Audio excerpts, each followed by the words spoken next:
Roy Silver's questionable invitation, Agatha Raisin mystery. Humiliation turns to danger when Agatha Raisin's brush with television fame ends in murder at a grand country estate. Settle in for tonight's cozy mystery. Tell us where in the world you're listening from, and subscribe so you never miss an upcoming mystery. Turn it up, Doris. I can hardly hear myself being humiliated, Agatha snapped, folding her arms as the WI hall lights dimmed and the television flickered to life.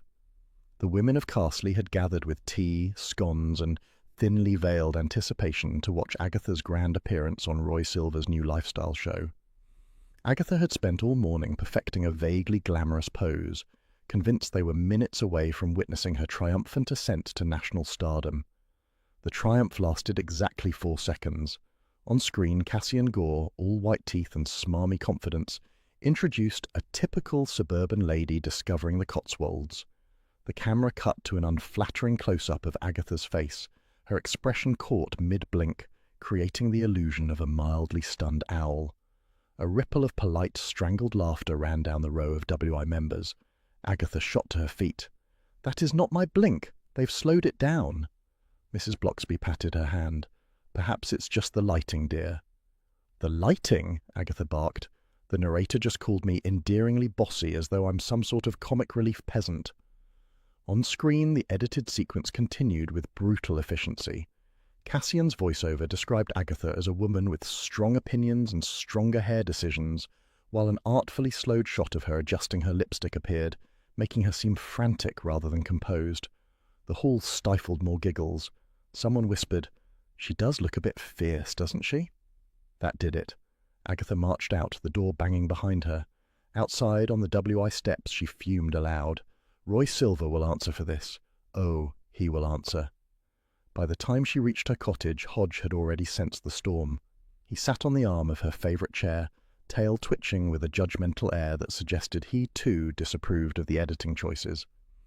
Doris Simpson appeared moments later, clutching an envelope meant for the butcher but delivered to Agatha by mistake. Doris clucked sympathetically as Agatha relayed every insult, from the owl-eyed blink to the insinuation that she needed guidance on how to use a frying pan. "Londoners think they're clever," Doris said, depositing the misdelivered envelope on the table. "But they're the ones who can't boil an egg without setting off a smoke alarm." "That man Cassian Gore is a menace," Agatha declared. "He thinks sneering is a personality." Hodge chose that moment to leap down and meow pointedly, as though attempting to distance himself from the whole affair. Agatha glared at him. "I suppose you'd have done a better job hosting." The phone shrilled. Agatha snatched it up. "If that's Roy, I hope he's prepared for tears, mine or his." "Agatha!" Roy Silver practically squeaked. Traffic blared behind him, followed by what sounded like a collapsing shelving unit. "Darling, angel, light of my professional life, please don't hang up." "I haven't yet. I may. Proceed." Roy inhaled dramatically. "Cassian did it. All of it. He took a perfectly nice, perfectly flattering sequence, and he performed narrative butchery. He says audiences love a caricature." Roy dropped to a stage whisper. "I think he hates women over 30. "Then he must loathe me," Agatha snapped. "Which is mutual." "He wants you on the next episode. Well, I want you on it. To show them, Agatha. To give them the full, proper, glamorous you." Agatha narrowed her eyes. "Glamorous?" "Yes. Hazelbriar Grange. Gorgeous estate, cameras, wardrobe people, the works. You'll be presented wonderfully. I swear it on my career." "Not reassuring," Agatha murmured. "I'm desperate," he confessed.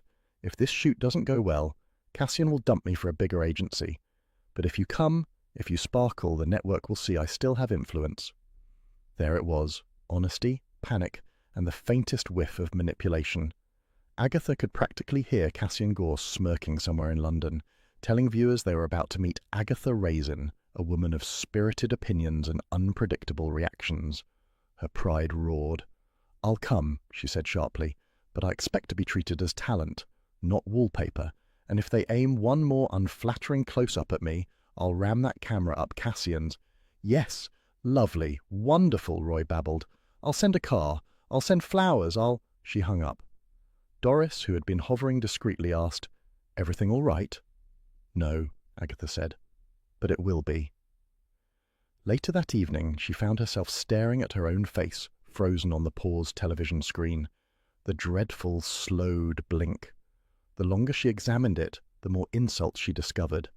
The camera angle, the colour grading, the cruel timing of Cassian's smirk. Her fury sharpened into resolve.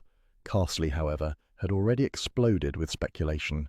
Doris returned after supper with the first wave of gossip. Mrs. Timms wondered if Agatha had demanded a stunt double. Mrs. Mason feared Agatha might now go London and forget the WI entirely. Mrs. Blocksby gently suggested they were all very proud of her, though Agatha suspected even that was village diplomacy.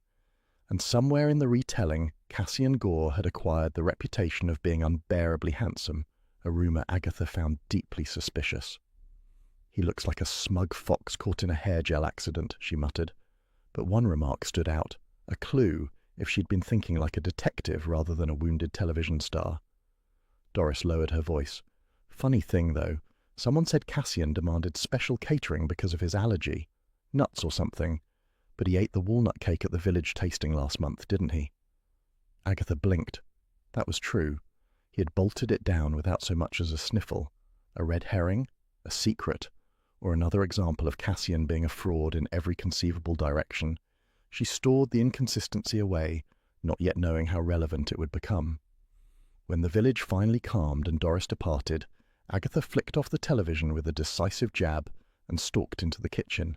Hodge followed, pausing halfway to scratch the side of the sofa with exquisite indifference. "Oh, you can judge," she said, "but I'm going to Hazelbriar, and I'll need moral support when I get back." Hodge blinked slowly, telegraphing the universal feline message, "You're delusional, but feed me." Agatha filled his dish, poured herself a modest splash of wine in defiance of her own rules, and sank into her favourite chair. For a fleeting moment, she imagined Cassian's face when she strode into Hazelbriar Grange, confident, composed, impossible to edit into humiliation. "Cassian Gore," she murmured, "you've made an enemy." Hodge stretched luxuriously, rolled onto his back, and offered one paw in the general direction of her knees. The domestic gesture softened her indignation by at least 2%.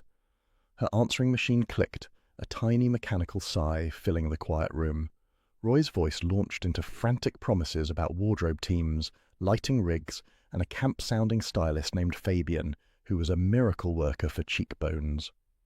Agatha closed her eyes. Tomorrow she would face Hazelbriar Grange, and the thought of it sat in her chest like a hot coal. Tonight, however, she allowed herself the rare comfort of stillness, a warm cat, a quiet room, and the knowledge that humiliation was merely the first act in every great Agatha Raisin comeback. The kettle clicked softly as it cooled, a cosy final note that felt like a truce. "Don't you dare wrinkle," Agatha muttered at her reflection as she checked her scarf for the 8th time. She stood in her hallway, Hodge watching with open feline contempt as she experimented with a tilt of her chin that she hoped communicated effortless rural elegance.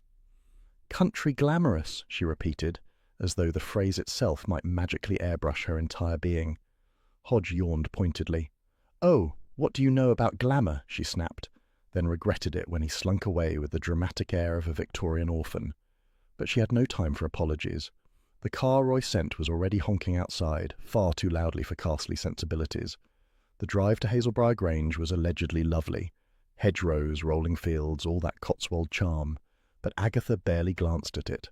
She was too busy rehearsing how she would greet Cassian, practicing a tone that conveyed icy superiority, mild indifference, or effortless charm, depending on whichever made her look most famous.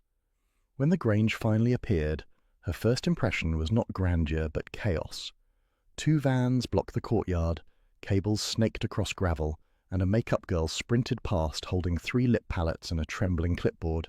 Someone shouted for a tripod. Someone else shouted about losing a llama prop. Agatha froze mid-step. "This," she declared, "is not the dignified artistic environment I was promised." A harassed young assistant lunged toward her. "Hello? If you could just join the villagers over there for background shots." Agatha stiffened.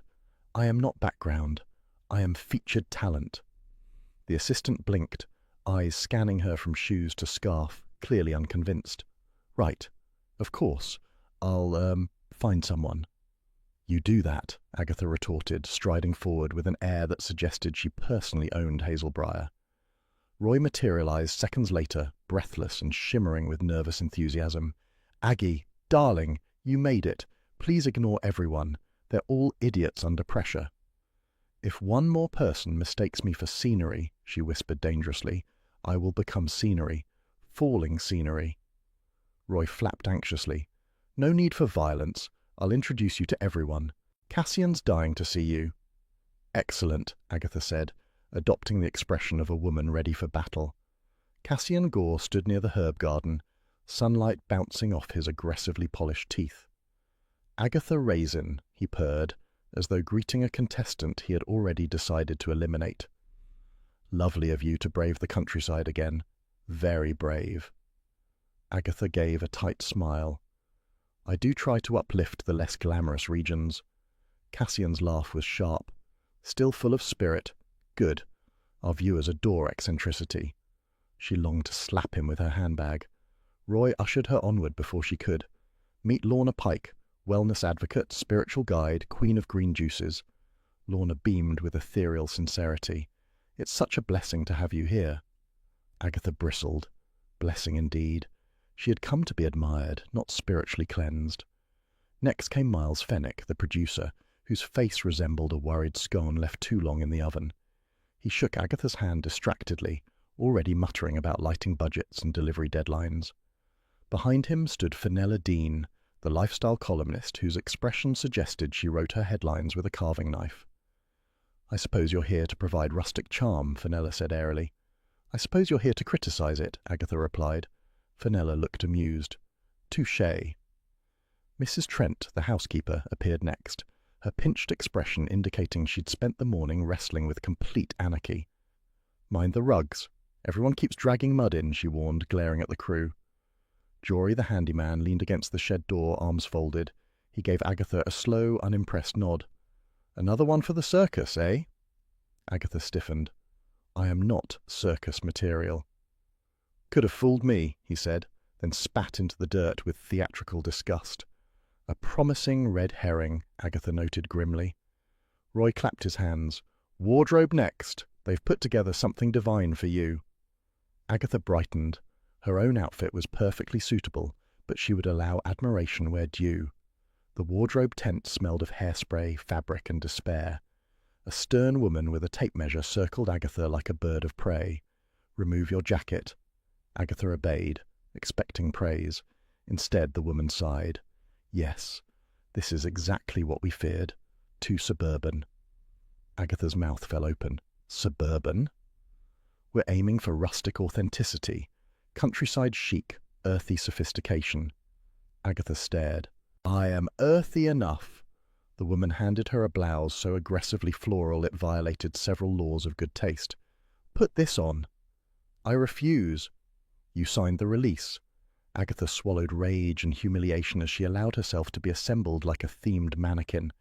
If I look like a deranged gardener, she said, I will personally... Cassian popped his head into the tent. Is our country diva ready? Agatha nearly launched a boot at him. He smirked at her new outfit. Oh, delightful. You look exactly like someone who gives firm opinions about compost. Agatha's fingernails dug into her palms. A nearby camera operator filmed her reaction. The humiliation deepened. Roy whispered frantically, Don't kill him on camera, darling. They'll use it as promo. She emerged from the tent with whatever dignity she could salvage. The courtyard buzzed with instructions, arguments, wires, and scattered props. It all felt like a trap designed to dismantle her confidence piece by piece. Jory muttered as she passed, Hope they're paying you enough to put up with that idiot. Which idiot? She snapped. He jerked his chin toward Cassian. The shiny one. Ruined the lawns last year, didn't care a bit. Thinks this place is his own playground. If he keeps breezing around like he owns the manor, someone will teach him manners. A menacing tone, Agatha thought. Definitely worth filing away.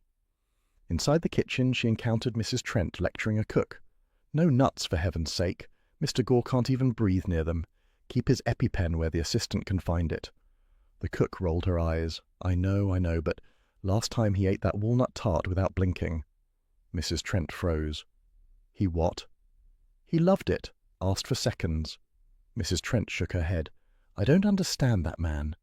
Agatha's ears pricked. A clue wrapped in carelessness. As she moved back toward the hallway, she overheard a crew member whispering to another. If Cassian keeps teasing the locals, someone's going to snap. The handyman already hates him. Agatha glanced at Jory again.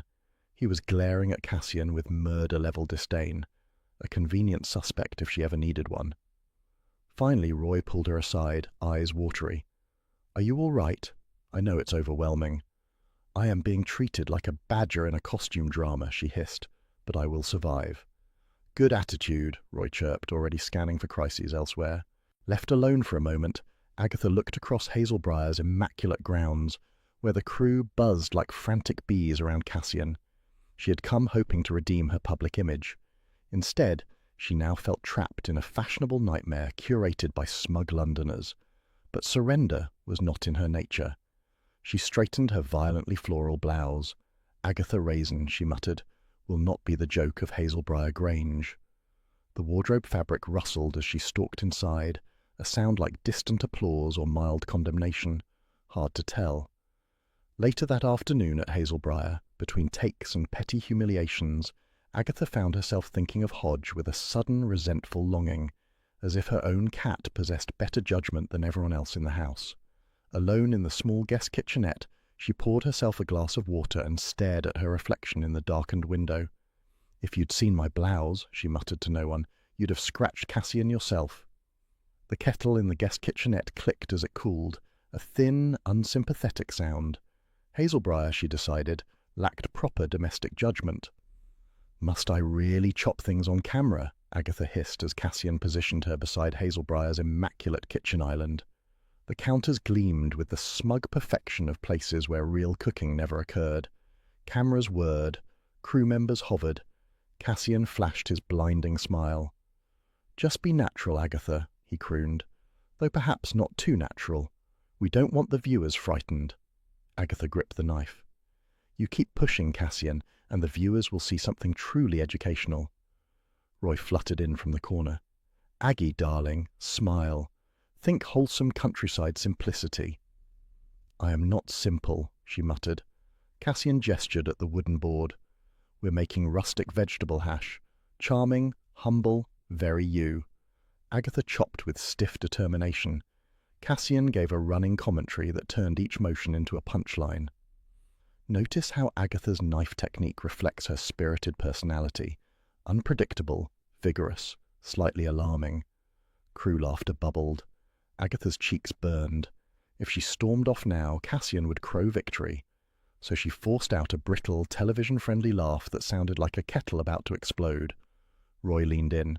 Remember, viewers adore disasters. You could be a hit. Roy, she said tightly, kindly stop trying to help. Between takes, Agatha fled the kitchen before she throttled either of them. She followed a quiet corridor lined with portraits of stern ancestors glaring at modern intrusions. As she rounded a corner, she froze. Cassian's voice hissed from the shadows. Cold, vicious, stripped of performative charm. You'll sign the contract, Lorna, he growled, or I'll make sure the network hears every detail of your little disappearance. They adore a redemption arc, but scandal sells better. Lorna's voice trembled. Please, Cassian, that was years ago. You promised. Promises change, he snapped. Sign, or I'll expose the whole messy tale. Agatha pressed herself behind a pillar, heart thudding. Scandal. Messy tale. Lorna sounded desperate, but Cassian sounded triumphant. It was a useful distinction. As footsteps approached, Agatha darted the opposite way, pretending to examine a flower arrangement with exaggerated interest. Lorna passed her with red eyes and a brittle smile. Cassian followed, smoothing his hair, exuding smug control. Agatha muttered, I hope your EpiPen falls in a pond. Back outside, the production grounds seethed with activity. Catering vans lined the gravel path, and Agatha sought refuge near them, drawn by the comforting smell of frying onions. She had barely taken 2 calming breaths when raised voices drifted from behind a van. How dare you show your face here again? A man growled. Agatha peered around the corner. Derek Barlow, a local B&B owner with a round, furious face, stood nose to nose with Cassian. "You ruined my business," Derek spat. "You said you were promoting rural tourism. Instead, you called my rooms tragic little boxes filled with wounded furniture." Cassian shrugged. "Accuracy upset you? You mocked my wife's cooking. She cried for days, and now you're back, swanning around our countryside as if you own it." Cassian's grin widened. "Oh, Derek, don't be dramatic. Your B&B needed honesty." "You'll get honesty," Derek said darkly. "I won't be made a fool of again." A crew member shouted for Cassian. He turned away, entirely unfazed. Derek glared after him, fists clenched. An excellent red herring, Agatha thought. Furious locals were never to be underestimated. She slipped back toward the house, nearly colliding with Roy, who seemed to be moving at 3 simultaneous speeds. "Darling, Bill Wong just arrived. The network wants him to film a police expertise bit." Agatha's spirits lifted. "Bill's here? Oh, thank goodness. A sane person at last." Roy fanned himself dramatically. "Please don't cling to him. The cameras might see." "Roy," she sighed, "the cameras have already seen the worst. I've worn floral torment." She found Bill in the small morning room, leaning politely over a delicate teacup Mrs. Trent had thrust upon him. He looked relieved to see Agatha. "I heard whispers about the cooking scene," he said gently. "Are you coping?" "I'm not coping," she said. "I'm surviving. Cassian is a menace, Roy is a liability, and I'm trapped in a costume selected by a sadistic gardener." Bill hid a smile. "At least you're honest." She sank into a chair. "Bill, the man's a walking scandal generator. I overheard him threatening Lorna, and Derek Barlow nearly throttled him by the catering vans." Bill raised an eyebrow. "You've been here 2 hours." "I am efficient," she said grimly. "Also nosy." Bill sipped his tea. "Try not to get involved in anything dangerous." "Dangerous?" she scoffed. "I'm inflating vegetables for entertainment. The only threat is humiliation." "Humiliation often leads to trouble," he said lightly. Dinner that evening at Hazelbriar was meant to be elegant. It began as chaos. Cassian arrived late, smug and perfumed. Lorna looked fragile. Miles darted around rearranging place cards. Fenella scribbled notes, undoubtedly preparing a vicious article. Mrs. Trent served an impressive roast despite muttering about heathens trampling my floors. Agatha sat between Roy and Jory, which felt like an act of divine mischief. Roy gushed about lighting angles. Jory scowled at everyone, particularly Cassian. Cassian downed wine like water and began his evening performance. He ridiculed Jory's accent. "So quaint," he said. "Do you practice it, or is it naturally that muddy?" Jory's jaw tightened. "Say another word and I'll—" Cassian ploughed on, oblivious. He turned to Mrs. Trent, lifting her roast with disdain. "Did we run out of time, or is blandness part of the Hazelbriar tradition?" Mrs. Trent's face reddened. "If you don't like it, you can cook for yourself." "Oh, no," Cassian smirked. "I'd rather avoid kitchen disasters. One is enough for today." Agatha imagined upending the gravy boat over his head. He then launched into a monologue on allergies. "These fads. Everyone claims sensitivity to something. Nuts, dairy, gluten. It's fashionable now. I should say I'm allergic to bad manners." Roy paled. "Cassian, you are allergic to nuts." Cassian waved a lazy hand. "Small detail." Agatha frowned. If the allergy was so dire, why treat it lightly? Another inconsistency. Dinner dragged on until dessert. As Cassian unfolded his napkin, a scrap of paper fluttered onto his lap. He glanced down, smirk fading, then quickly crumpled the note. "What's that?" Agatha asked sharply. "Nothing," he snapped. Fenella leaned forward. "Looked like a threat." Cassian laughed too loudly. "A silly prank. Someone with a sense of humour." He left the note under his wineglass. Everyone else returned to conversation, but Agatha waited until Cassian rose to fetch another drink. She slid the note toward herself beneath the tablecloth. Neat, careful handwriting. The words, "Not everyone will swallow your poison." Not Derek's hand, she thought. He would have scrawled in anger. Someone calmer wrote this. Someone who planned ahead. Cassian returned, retrieving his wine. His fingers trembled briefly before he masked it with bravado. A flicker of real fear passed behind his eyes. Good, Agatha thought darkly. He deserved a tremor. The meal ended with tepid applause for Mrs. Trent's trifle. Cassian left early, claiming exhaustion. Others drifted away. Agatha pocketed the note, her mind whirring with possibilities. Back in her small guest room at Hazelbriar, she held the paper to the lamplight. The writing looked almost prim, deliberate, measured. Someone who didn't want to get caught. Someone close. She placed the note on the bedside table. The kettle clicked beside the vanity, releasing its small puff of steam, still the most civilized sound of her day. Agatha muttered, "If this production keeps escalating, I'll need armor." Her own reflection gave a weary sigh. The floral blouse drooped like a dying corsage. Far away in Castley, Hodge would be sprawled on her sofa, enjoying a peaceful evening without television egos or wardrobe tyrants. She envied him. Cats, she thought, had absolutely the right outlook on life. She turned out the lamp. The kettle sighed again, as if agreeing. "Where is he?" Miles Fenwick wailed, waving a clipboard as though it were a distress flag. "Cassian is never late for his own segments. He adores dawn lighting." "He adores himself," Agatha muttered, tugging her borrowed cardigan straight. The detox at dawn idea had sounded idiotic from the start, and she had hoped Cassian's well-known vanity would sabotage it. The crew milled about Hazelbriar's walled herb garden, yawning, shivering, and blaming each other. Roy rushed toward her. "Aggie, darling, Cassian hasn't appeared and everyone's panicking." "So he's sulking? Hardly news." No, proper panic. Miles is talking about legal exposure." "I'll expose something if this day continues," Agatha said darkly. The garden itself looked harmless enough. Bees hovered lazily over mint and lavender. The ornamental pool sat still.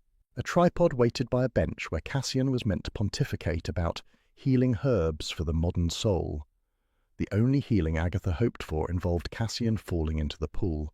A runner burst through the gate, skidding to a stop. Her face was chalk white. He's not moving." Miles dropped the clipboard. Roy made a squeak like a collapsing bagpipe. Agatha followed the runner without hesitation, dread and grim anticipation wrestling inside her. Cassian lay crumpled beside the pool's stone edge. One arm sprawled toward the water. A glass, toppled on its side, leaked a pale smear of smoothie into the gravel. His skin was mottled, not theatrically but horribly, unmistakably real. The air around him felt wrong, heavy with finality. Bill Wong was already kneeling beside the body, face set in professional calm. He had come early for the police segment, but now he was the only adult in a garden full of panicked egos. "Bill?" Agatha whispered. He shook his head once. No drama, no explanation needed. Roy choked on a sob. "This can't be happening. Not here. Not to my client." Miles staggered back, muttering, "Schedules, insurance, cancellations bar. Everything's ruined. Everything." Agatha forced herself closer. The half-finished detox smoothie emitted a faint nutty smell. Not the fresh, grassy scent of an oat drink, but something warmer, unmistakable. Hazelnut. She wrinkled her nose. "Bill," she murmured, "that smoothie smells wrong." He glanced down. "Stand clear, Agatha." The crew hovered uselessly until Bill barked instructions. "Someone fetch the production medic, and no one touch anything else. Do you hear me? Nothing." A few nodded. Others stared. Jory looked genuinely shaken. Lorna covered her mouth with trembling hands. Fenella scribbled notes with indecent enthusiasm. Agatha's shock quickly sharpened into instinct. She stepped back and surveyed the edges of the scene. Muddy footprints led from the garden's side gate to the pool area, not from the house. Someone had entered from outside, not the kitchen corridor. The tread looked small, neat, perhaps deliberate. Miles paced behind her, clutching his mobile. "We'll never recover from this. Not without footage. Not without him." Agatha's ears twitched. Not grief. Panic over broadcast schedules. His priorities were interesting. Lorna hovered near the herb beds, pale and silent. She kept glancing toward the kitchen door, almost as though expecting someone to emerge and accuse her. Guilty or frightened? Mrs. Trent rushed in, apron askew. "His EpiPen! He always has it. He insists we keep a spare in the kitchen. Where is it?" "It's not on him," Bill said quietly. "It should be," Mrs. Trent cried. "If he'd had it, maybe..." She dissolved into tears. The crew medic arrived, too late to change anything. Bill straightened and made a formal call. Hazelbriar Grange shifted from a dysfunctional production site to a crime scene without anyone speaking the word. Agatha drifted to the far corner of the garden. Jory lurked there, arms folded tightly. "Bad business," he muttered. "Told him not to mess with the place. Didn't expect this." "You were here early," Agatha said casually. "Checking the weeds for the shoot." He scowled. "Not poisoning celebrities." His tone was defensive, but not panicked. Still, Agatha filed him in the red herring column for later inspection. Fenella sidled up. "A nut allergy, I suppose. Dramatic way to go. Tragic, too, though I'm certain my readers will demand the full story." "Vultures," Agatha snapped. "Journalists," Fenella corrected, unbothered.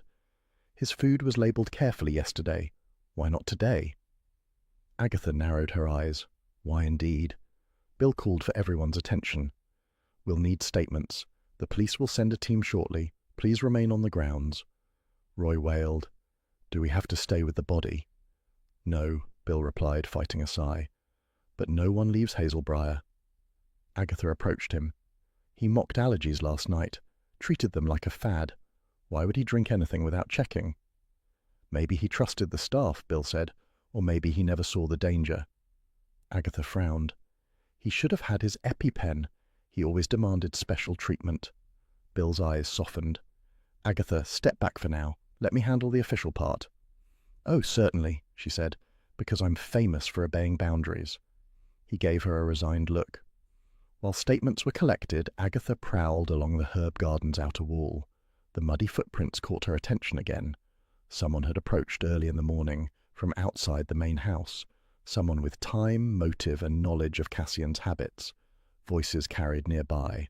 Miles again, whispering anxiously into his mobile. "We're insured for location loss, yes, but only if the episode is usable. If it's pulled, the network won't—" He stopped abruptly as Agatha walked past. He gave her a jerky nod and pretended to admire the time. Suspicious. Very suspicious. Across the garden, Lorna stood stiffly near the rosemary bushes. Agatha joined her. "Terrible shock," she said gently. Lorna swallowed hard. "He wasn't a good man, but I didn't want this." "Of course not," Agatha said. "You look frightened." "I'm not frightened," Lorna lied. Agatha raised an eyebrow. "You keep staring at the kitchen." "I'm just cold." Agatha let it drop, but not from her thoughts. Next, Mrs. Trent. She hovered beside a small bench, tear-stained and trembling. "I ordered a nut-free menu," she kept repeating. "I was very clear. We have a special list for him. Someone changed something. Someone had to." Agatha softened her voice. "Who had access to the ingredients?" Mrs. Trent sniffed. "Everyone in the kitchen, the assistants, the producer when he checks props, and anyone passing through early. The cameras weren't running yet. That's my fault, they say. But how was I to know someone, she sobbed. Agatha patted her awkwardly. The techie confirmed the CCTV camera covering the garden wasn't rolling yet. Convenient. Too convenient. By midday, the police had sealed off the herb garden. Cassian's body had been taken away. Hazelbriar stood in a stunned hush, broken only by Roy's intermittent sobs and Miles's muttering. In the quiet that followed, Agatha replayed the morning's chaos. Every resentful face, every whispered threat, every misplaced item. Cassian Gore, professional tormentor, was dead, but someone had helped him along. Roy approached her at last, blotting his eyes with a tissue that looked dangerously close to disintegration. "Aggie, my career, finished. Oh, do stop thinking only of yourself," Agatha snapped, though not unkindly. "This is murder, or something close," Roy whimpered. "I can't survive a scandal, I'm too delicate." "You're too dramatic," she corrected. He clung to her sleeve. "Promise you won't let them blame me." "You're safe," Agatha said, gesturing vaguely at his fragile posture. The killer clearly possessed competence. Roy gasped in offense but allowed himself to be guided inside. As the police finished their preliminary sweep, Bill found Agatha again. "Just confirming, you saw the footprints first?" "Yes, and the smoothie smelled of nuts." He nodded.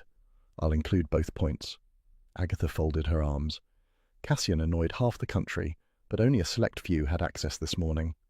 Bill gave her a steady look. "Stay alert, Agatha, but stay out of official procedure." "Oh, certainly," she said, already planning her next round of questioning. As afternoon shadows lengthened, Hazelbriar's chaotic energy sagged. The crew dispersed to assigned waiting rooms. Lorna cried quietly. Miles paced holes into the carpet. Jory hammered something loudly as though blaming the wood for his frustration. Agatha sat alone in the small lounge, staring at the muted television screen. Cassian's smirking face stared back from a paused frame, frozen mid-lecture about detoxifying the modern soul. "Well," she murmured, "your soul's detoxed now." The image didn't answer. Later, when she finally returned to Castley for the evening, her cottage felt mercifully normal. Hodge greeted her with an imperious meow, demanding dinner and attention in that order. She scooped him up, letting his familiar weight settle her rattled nerves. "You wouldn't believe the day I've had," she told him. Hodge blinked slowly, unimpressed. Agatha placed him on the table and filled his dish. The kettle gave a soft, comforting sigh as it heated. "Murder," she said quietly, "is never tidy, but this one reeks of planning." Hodge stretched luxuriously, entirely unconcerned. Agatha exhaled. At least someone in this world remained sensible. The kettle clicked, the final word of the evening. The next afternoon, Agatha marched into the WI hall and fixed Doris Simpson with a glare. "Don't you dare say I look tired." Filming at Hazelbriar had been suspended after Cassian's death, and Agatha had fled back to Castley with the dual aims of regrouping and collecting gossip. Doris blinked innocently. "I wasn't going to say tired," Doris replied. "I was going to say haunted." Agatha bristled. "Haunted is worse." The WI hall was already packed. Word of Cassian's demise had travelled through the village faster than influenza. A runner from the production had stopped at the village shop for crisps, and in doing so had accidentally supplied half the county with details. The other half had been filled in by Roy's panicked telephone calls. The atmosphere inside was electric, horrified fascination, not sadness. Cassian Gore was remembered mostly for the episode in which he had called Derek Barlow's wallpaper the visual equivalent of indigestion. Agatha barely had time to shrug off her jacket before Mrs. Timms announced loudly, "Well, that's what comes of inviting television people into decent villages." "Not all television people," another countered. "Some raise property values." Doris folded her arms. Some lower blood pressure. Watching Agatha frighten producers could become a wellness trend. Agatha shot her a glare, but the banter lifted her spirits slightly. The tables were lined with sponge cakes, jam tarts, and a new lemon drizzle that insisted on sliding off its plate. Mrs. Bloxby beckoned her over with gentle calm. "My dear," she said, "you look as if you've had a long day." Agatha sank into the nearest chair. "I've had a long life." "Tea?" Mrs. Bloxby offered. "Yes, strong, and something sweet. I've earned it." The tea arrived along with 2 slices of Victoria sponge, a scone, and a plate of jam tarts that Agatha absolutely hadn't ordered, but fully intended to eat. Conversation flared around them. Mrs. Mason proclaimed, "Celebrities bring nothing but trouble." Mrs. Timms shook her head. "Nonsense, it's good publicity." "It's humiliation," Agatha muttered. "Agatha," Mrs. Bloxby said kindly, "you mustn't take the programme's cruel edit to heart." "I don't," Agatha lied. "But if that production crew dares to film my wrinkles again, I'll flatten them with a rolling pin." Doris leaned in. "We've been talking about Cassian. Quite a character, wasn't he? The way he shouted about nut allergies last time he visited." Agatha felt her ears sharpen. "What happened last time?" Mrs. Bloxby nodded. "A few years ago, Hazelbriar hosted a charity tasting event. Cassian made an appearance. He insisted on nut-free everything. When someone waved a hazelnut pastry near him, he nearly fainted on purpose." Mrs. Mason sniffed. "He liked drama. If you asked me, he enjoyed pretending he was fragile. I saw him eat a walnut biscuit once and nothing happened." Another inconsistency. Agatha tucked it away like a treasure. Mrs. Bloxby continued.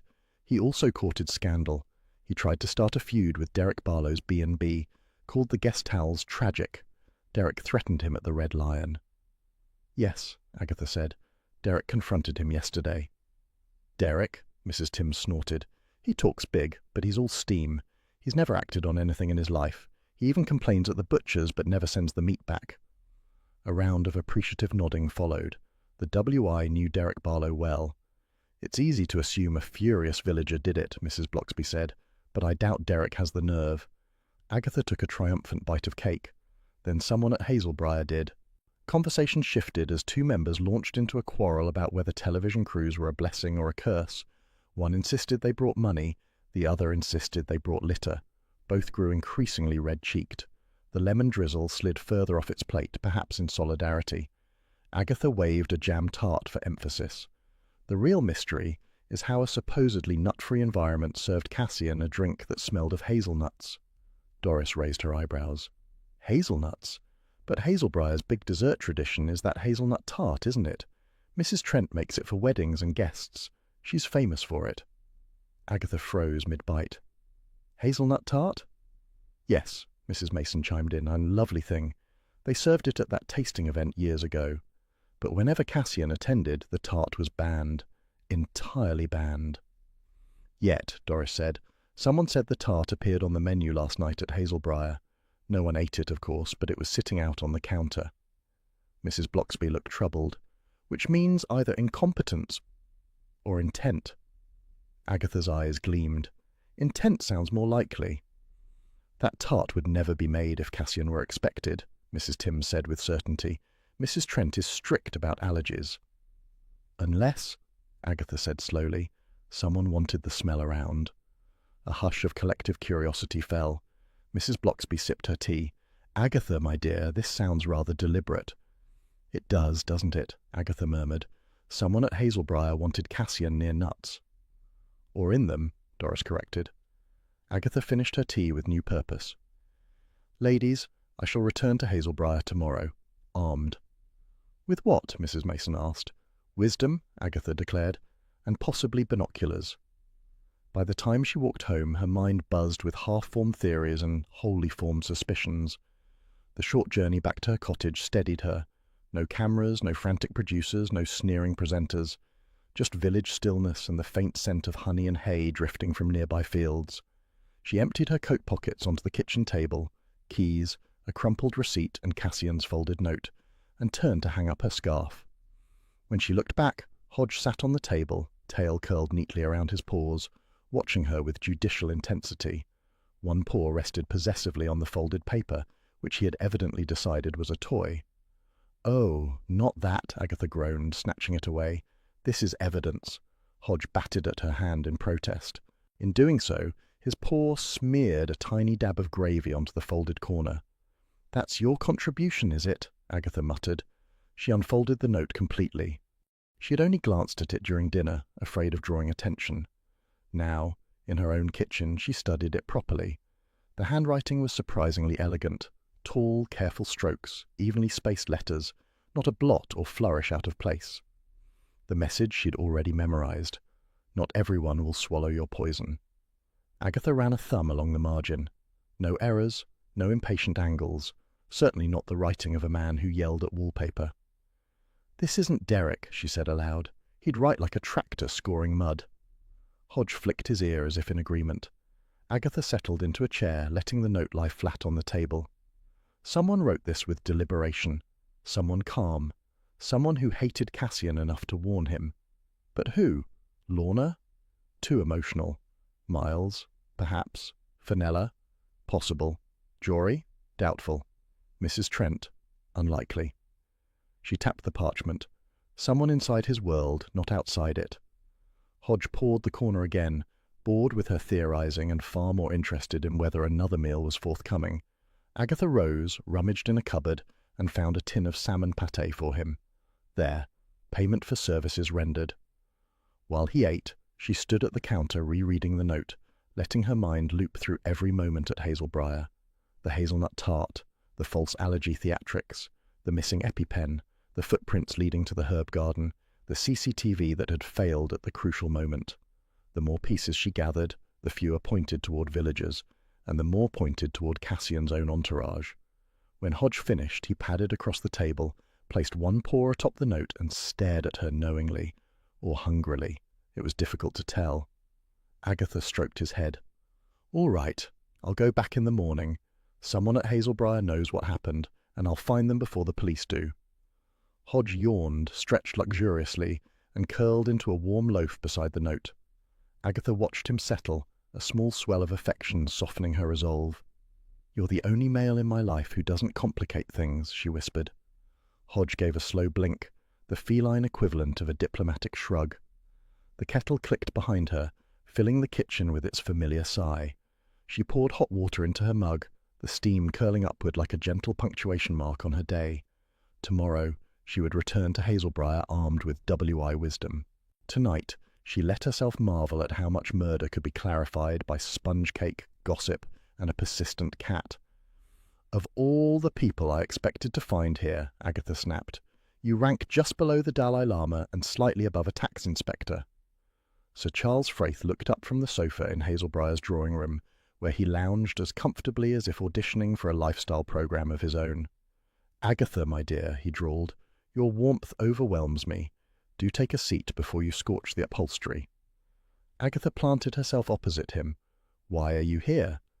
"Staying nearby for a shooting weekend," he replied lazily. "Heard a whisper of London idiocy. Naturally, I drifted toward the source." "That whisper was murder," Agatha said, "and you drift like a vulture."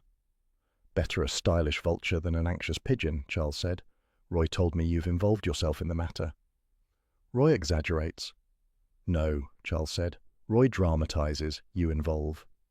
Agatha's scowl softened into reluctant amusement. Having Charles nearby meant disadvantage and advantage alike.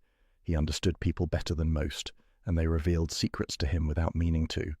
She hated relying on him, and yet could not deny he was extremely useful. Bill Wong entered at that moment, paperwork in hand. "Charles," he sighed, "please tell me you aren't planning to hinder the investigation." "Dear boy," Charles said, "I plan to assist it by keeping Agatha occupied."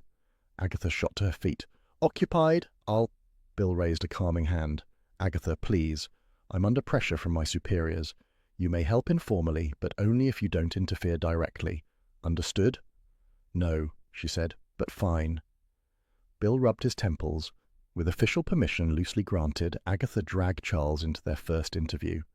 "We're offering tea and sympathy," she said, "not interrogations." "Tea is interrogation," Charles replied. They tracked down Lorna Pike first. She sat in a small reading room, hands wrapped around a mug of lukewarm herbal tea she clearly despised. Her face was pale and drawn. Agatha sat beside her, lowering her voice. "Rough morning?" Lorna nodded. "Cassian was difficult." "Difficult," Charles echoed. "He made tyrants look approachable." Lorna blinked back tears. "He stole my ideas, claimed them as his own, said the network wouldn't want a soft-faced nobody as their innovator." She sniffed. "He threatened to expose something from years ago if I didn't sign his new contract." Agatha's eyes sharpened. "From years ago?" Lorna hesitated. "A mistake. Personal. I don't want to talk about it." "You don't have to," Agatha said gently. "But if Cassian used it to control you, it matters." Charles watched thoughtfully, a glint of calculation behind his easy smile. Next came Miles Fenwick, the frantic producer. He clutched a sheaf of schedules as though they were a flotation device on a sinking ship. When Agatha and Charles entered the garden office, he jumped. "Miles," Agatha said briskly, "we're here to offer sympathy, and tea if you deserve it." He mopped his brow. "I can't focus on tea. The network's furious. The insurance paperwork—" "Cassian is dead," Agatha interrupted. "Perhaps led with that." Miles's face pinched. "Of course. Terrible thing. Dreadful. But the cancelled shoots, the legal liabilities, the executives—" Charles inspected him. "You seem very worried about money." "I'm worried about everything," Miles said miserably. "The crew's scattered, the footage is in chaos, and the police keep asking about Cassian's snack box." Agatha perked up. "What about it?" Miles blinked. "You know, his private nut-free box. Only a few people had the list. Myself, Lorna, Mrs. Trent, and—" He stopped abruptly. "And Roy?" Agatha finished. Miles grimaced. "He insisted on approving it. Said Cassian trusted him." "Trusted?" Charles asked. "Cassian trusted nobody." "Well," Miles muttered, "Roy believed he did." They left Miles ringing his papers. Their third stop, Fenella Dean, the columnist, who lounged in the sunroom with a notebook and an expression of delighted cynicism. "Terrible business," Fenella said, "but professionally fascinating." Agatha grimaced. "You plan to write an exposé on Cassian?" "Indeed. A lovely piece on how he terrorized small businesses. Fenella smirked. I intended to embarrass him publicly, not kill him. I'd rather he squirmed on air. Motives come in many flavors, Charles murmured. Fenella shot him a look. You're charming, Sir Charles, but suspicious. Cassian offended dozens, hundreds, perhaps thousands. The question is, who finally snapped? Someone patient, Agatha said. Someone who writes neatly. Fenella raised an eyebrow. That excludes Derek Barlow. Their next conversation was with the young techie responsible for the CCTV. He hovered near the equipment room, wringing his hands. Agatha pointed at the monitor. Explain the garden camera failure. The techie bit his lip. It wasn't just not rolling, the tape was removed. Removed? Charles echoed. By whom? No idea. I put a fresh tape in last night. This morning it was gone. Could anyone access it? Agatha asked. Anyone with a basic sense of direction. The production office door sticks, so most people don't bother closing it properly. Agatha filed that away. Their next stop, Mrs. Trent, whose outrage radiated through the kitchen. She slammed cupboard doors with righteous indignation, pausing only to glare at Agatha and Charles. I'm not responsible for that smoothie, she barked before they'd spoken. I ordered a strictly nut-free menu. We had lists, labels, procedures. And yet, the drink smelled of hazelnuts, Agatha said. Mrs. Trent flushed. Someone tampered with something. And don't ask me about keys. I keep mine in the same place I always do. Which is where? Charles asked politely. My apron pocket, Mrs. Trent snapped. And before you question me, I check the medicine cabinet every week. That sedative bottle was already running low. I told Miles days ago. Agatha's eyes widened. Miles knew the sedative was low? Yes, but he said not to bother replacing it until after filming. She scrubbed angrily at a spotless counter. I run an orderly house. I don't host murderers. Agatha almost felt guilty prying further. Almost. Later they found Jory repairing a fence near the stables. He didn't stop hammering when they approached. You've been selling gossip to the tabloids, Agatha said. Jory shrugged. Bits and pieces. They pay for scraps. Dangerous scraps, Charles said. Look, Jory snapped. Cassian treated everyone like dirt. If I made a little money off his tantrums, good. But I didn't kill him. He hammered again, each strike louder than necessary. And the CCTV tape? Agatha probed. Haven't touched it. I'm not stupid enough to leave fingerprints. Agatha wasn't convinced, but let him simmer. As the day progressed, the mansion crackled with half-truths. Everyone lied about something. Everyone feared something. Everyone hid something, but not necessarily murder. Agatha and Charles retreated to the drawing room to compare notes. Everyone has a motive, Agatha groaned, and everyone contradicts themselves. Charles crossed one ankle over his knee, which means we're dealing with liars. Thank you, Sherlock, Agatha snapped. But, Charles continued mildly, in a house full of liars, the dullest lie is often the most important. Agatha narrowed her eyes. Explain. People lie flamboyantly about the big things, he said. Affairs, scandals, money. But the small lies, like who checked the snack box, who touched the camera, who refilled the medicine cabinet, those are the ones that catch murderers. Agatha stared at him. You're actually being useful. I'm always useful, he said modestly, just selectively. She rose, pacing the length of the drawing room, thinking aloud.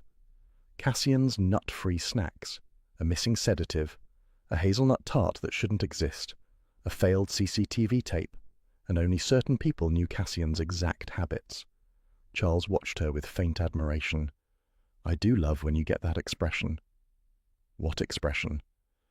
The one that says you're about to commit social havoc. She ignored him. Her mind felt brighter now, sharper. Hazelbriar's secrets were cracking open like eggshells. The question wasn't who disliked Cassian. Everyone did. The question was who disliked him enough and had the intelligence to plan carefully. A distant kettle whistled faintly from the kitchen. The ordinary domestic sound felt jarring in the middle of such tension. Agatha inhaled deeply. Tomorrow, we push harder. Someone here is lying very badly. Charles smiled. And someone, my dear Agatha, is lying very well. Back home in Carsley that evening, Hodge greeted her with a demanding chirp. He trotted ahead into the kitchen, tail flicking with mild accusation for her absence. Agatha poured his food, grateful for the grounding simplicity of feeding a cat. Hodge sat, crunching contentedly, entirely uninterested in sedatives, CCTV tapes, or murderous presenters. She leaned against the counter, letting the warmth of the room settle her frayed nerves. "Well," she murmured, "Charles thinks the dullest lie matters. Perhaps tomorrow we'll find out whose lie is dullest." Hodge stretched, gave a whiskery yawn, and blinked at her. "Yes," Agatha said softly. "You're right. Tea first." She clicked on the kettle. It sighed in agreement. The following morning, Bill summoned her to Mercester Police Station. "I hope this isn't a trick to shut me up," Agatha announced the moment she entered his cramped interview room. Bill sighed. "Agatha, please sit. I need your observations before you create an even bigger mess." "So it is a trick," she said, dropping into the chair. "But a flattering one." Bill folded his hands. "Fine. Think of it as cooperation. Controlled cooperation." Agatha sniffed. "I don't do controlled anything." Bill ignored that. "We've got early toxicology." Agatha straightened. "Well, was it murder?" "Toxicology shows nut protein and a sedative," Bill said. "The sedative matches the missing household bottle from Hazel Briar." Agatha smacked the table triumphantly. "Poisoned twice. Whoever did it wanted to be very sure." "We haven't ruled out accidental contamination," Bill said. "Oh, stop being sensible," Agatha huffed. "This was deliberate. Smoothies don't magically grow nuts." Bill continued. "The smoothie glass bears Cassian's prints and at least one other person's." "Whose?" "We don't know yet." Agatha frowned. "Hodge could solve this faster." "I'm sure he could," Bill said dryly. "Now, you asked for gossip. One external CCTV camera caught a hooded figure heading toward the kitchen around the time the smoothie was likely prepared." Agatha's spine pinged with excitement. "Height, build, shoes, limp, tattoo, smell?" "It's a silhouette," Bill said. "That's all." "So, you're telling me nothing?" "I'm telling you something," Bill replied, patience thinning. "Use it wisely." Agatha folded her arms. "I always use things wisely." Bill stared at her. "Fine," she amended. "I'll use it loudly." He exhaled. "Agatha, please, try not to accuse everyone indiscriminately." "I don't accuse indiscriminately," she said. "I accuse stylishly." Bill pinched the bridge of his nose. "And another thing," he added. "The call sheet for the morning Cassian died. Pages are missing." Agatha's gasp was operatic. "Which pages?" "The ones detailing who was responsible for food prep and props at dawn." Bill leaned forward. "Someone removed them deliberately." Agatha's mind crackled. "That's not a panicked villager. That's someone with a clipboard and a grudge." "Or fear," Bill said. "Fear can be organized." She stood. "All right, I'll go now and be brilliant." Bill muttered, "Heaven help me." Agatha met Charles at the Red Lion, where he had commandeered the coziest corner table. A pint sat before him, untouched. "You're late," he said. "Bill detained me," Agatha replied, "in a small room, like an informant." "You are an informant." "I'm a sleuth," she snapped, "a glamorous sleuth." Charles raised an eyebrow. "Your hair disagrees." Agatha inhaled indignantly and sat. "Listen, toxicology confirms nut protein and a sedative." Charles whistled softly. "Ambitious murderer." "And prints on the smoothie glass," she added. "Cassian's and someone else's." "Promising," Charles murmured, leaning in. "And," Agatha said dramatically, "a hooded figure was caught on an external camera heading to the kitchen." "Of course," Charles said. "Mustn't forget the hooded figure. Essential in all well-organized murders." "Don't mock," Agatha snapped. "This one might be real." He stole one of her chips. "What else?" "Pages missing from the call sheet. The dawn prep schedules. Someone removed them." Charles's expression sharpened. "That suggests forethought, which eliminates Derek Barlow." "Already eliminated," Agatha said. DUI consensus. Derek couldn't murder a cake. Charles nodded approvingly. "So what now?" "Now," Agatha declared, "we look suspiciously at Miles." "And Roy," Charles added. Agatha stiffened. "Roy is innocent."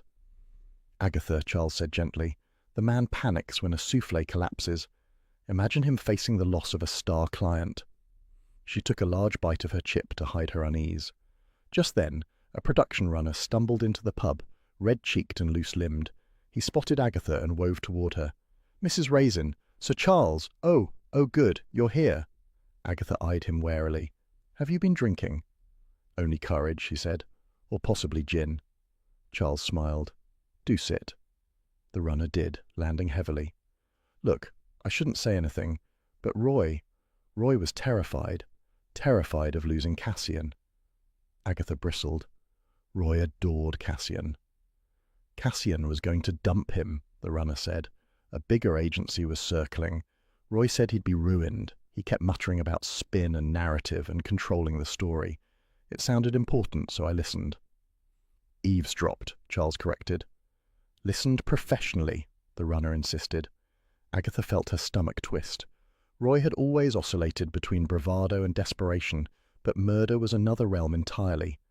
He was desperate, the runner repeated. Really desperate.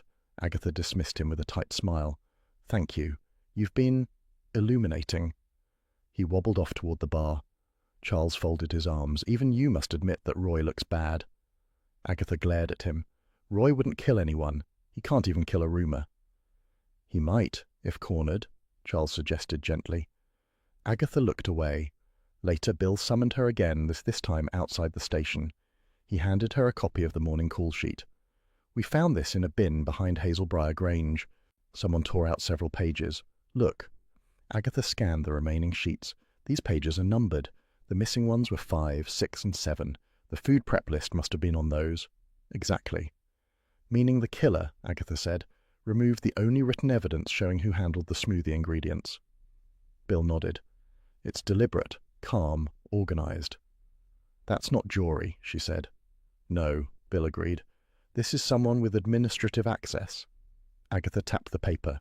Miles? Possibly. Or Lorna, or Roy, or Mrs. Trent. Anyone with reason to hide their involvement. Agatha muttered. Roy had no reason. Bill looked at her sympathetically but didn't reply. Agatha shoved the call sheet back at him. Fine. I'll prove Roy innocent. Bill sighed. Or guilty, if that's where evidence leads. Agatha sniffed. I prefer innocent. Back at the Red Lion, Agatha found Charles sipping a fresh pint. He looked annoyingly serene. What now? He asked. Agatha dropped into the chair. Bill insists Roy is a possibility. Charles nodded. He is. I refuse, Agatha said sharply. That's not how suspects work, my dear. She pursed her lips. I know Roy. He wouldn't risk prison. His hairdresser wouldn't visit a cell. You're projecting, Charles said gently. I am deducing, she retorted.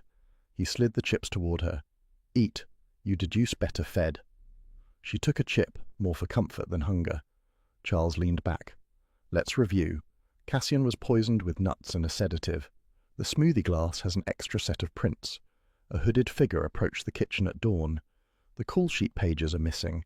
A sedative bottle was noted as low days before the shoot, and only a few people knew about Cassian's private snack box. Agatha sighed. Miles, Lorna, Mrs. Trent, and Roy. And you suspect? All of them, she declared, but Roy least. Charles smiled faintly. Naturally. Agatha ignored the remark. What about the hooded figure? Could be anyone, someone short or tall or hunched or walking oddly to disguise height.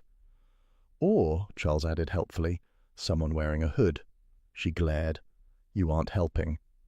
I'm helping enormously, he said. You simply dislike the shape of the assistants. Agatha pulled out her notebook, scribbling fiercely. Fine.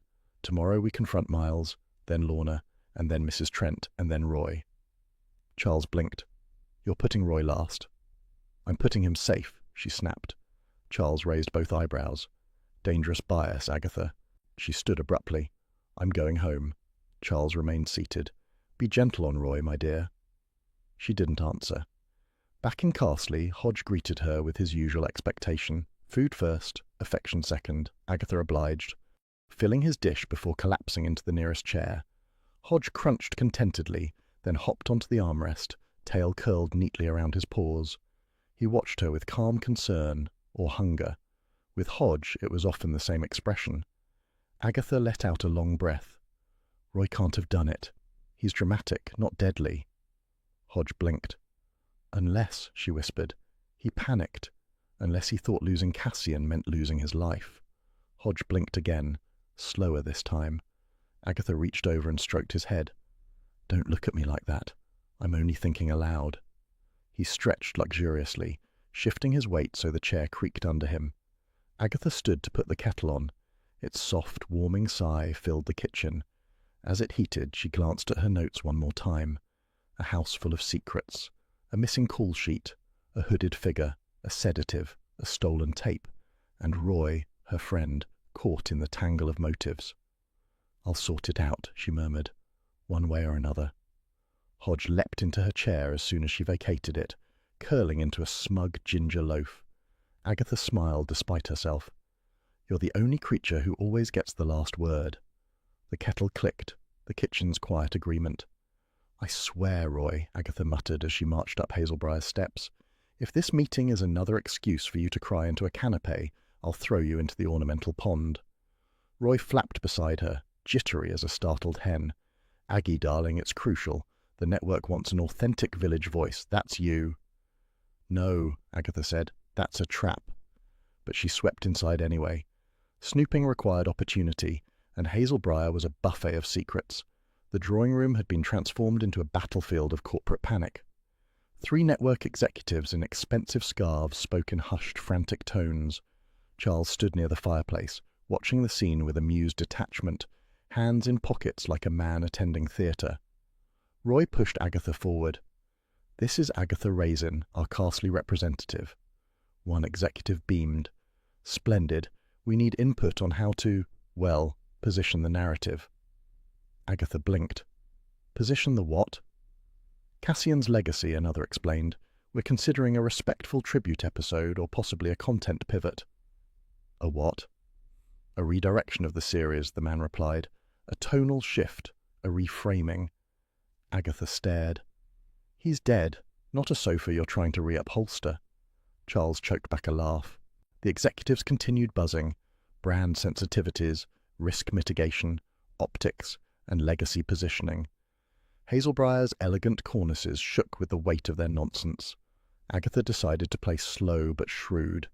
"Forgive me," she said sweetly, "but surely your planning depends on who last saw Cassian alive, and who touched his nut-free snack box, and who was aware the sedative bottle was already low before filming began." 3 executives froze. Miles, standing off to the side, went the colour of week-old porridge. "Oh dear," Charles murmured softly behind her. "You've punctured the corporate balloon." Miles's hand trembled. "Agatha, please. Such matters are for the investigators." "I'm helping," she said. "No," Miles whispered. "You're detonating." Lorna sat near the window, twisting a tissue into a damp rope. She hadn't looked up once. When Agatha gently asked whether she'd seen Cassian after dinner, Lorna made a tiny shake of her head, but said nothing more. Fenella Dean, perched elegantly at the edge of a chaise longue, observed everything with a cool, feline interest. Her pen moved occasionally across her notebook, like a predator sharpening claws. When the meeting broke into anxious subgroups, Agatha tugged Charles's sleeve. "We're leaving. Mrs. Trent won't talk in front of executives. She'll talk in her domain." "Ah," Charles said, into the lair of the housekeeper. They slipped out through a side corridor and found Mrs. Trent in the back office, surrounded by orderly stacks of ledgers. She shot them a formidable glare. "If this is about kitchen keys," she warned, "I've already told the police."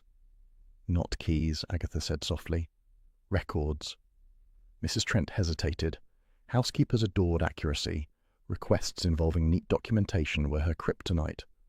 "What kind of records?" she demanded. Charles gestured to the shelves. "Household ledgers, inventories, old staff logs." Mrs. Trent huffed but stepped aside. "Don't bend any pages." Agatha scanned the labelled spines and pulled down a thick ledger marked medicinals and provisions. She flipped through to the sedative entry. "Look," she whispered. The bottle was marked low before the production people even arrived. Charles glanced over her shoulder, meaning someone local or a previous guest was dipping into it. "Which Mrs. Trent didn't mention earlier," Agatha murmured. "She said she told Miles days ago." Mrs. Trent stiffened. "I did tell him. He brushed me off." Agatha turned the page. "But this was low weeks ago, before the contract team arrived." Mrs. Trent's cheeks coloured. "Dates blur. I have enough to manage without inspectors breathing down my neck." Charles raised an eyebrow. "Convenient blur." Mrs. Trent bristled. I run a respectable house. Agatha softened her tone. We know you do, but someone used that sedative. Someone careful. Mrs. Trent looked away.